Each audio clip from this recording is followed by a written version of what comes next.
తన ప్రాణాన్ని అనగా తన ఆత్మను దేవునికి అప్పగించిన తర్వాత ఏమండి చనిపోయారని అందరూ నిద్రించాయని అలాగా ఆ బాడీని ఇంకా చనిపోయాడు అని వదిలేసి అందరూ వెళ్ళిపోతుంటే ఏం జరిగిందో చూడండి. అంతటా వారు యేసు దేహమును ఎత్తుకొని వచ్చి యూదులు పాతిపెట్టు మర్యాద చొప్పున ఆ సుగంధ ద్రవ్యములు దానికి పోసి నారబట్టలు చుట్టిరి. ఆయనను సిలువ వేసిన స్థలములో ఒక తోట ఉండెను. ఆ తోటలో ఎవడును ఎప్పుడును ఉంచబడని కొత్త సమాధి ఒకటి ఉండెను.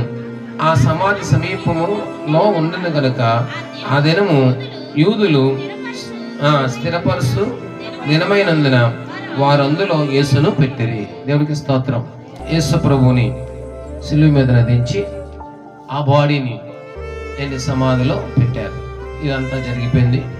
సమాధిలో పెట్టిన తర్వాత ఏం జరిగిందో ఆదివారం మనం ధ్యానించుకుందాం. దేవుడికి స్తోత్రం కలిగిన గాక.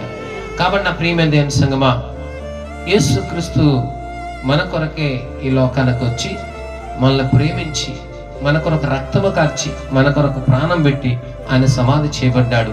తిరిగి కూడా లేచాడు, తిరిగి కూడా రాబోతున్నాడు అనే సత్యాన్ని మనం గ్రహించి క్రీస్తు కొరకు గొప్ప సాక్షులుగా ఉండడానికి మనం అందరం ప్రయత్నం చేద్దాం. దేవుడు మనల్ని అలాగే నడిపించును గాక.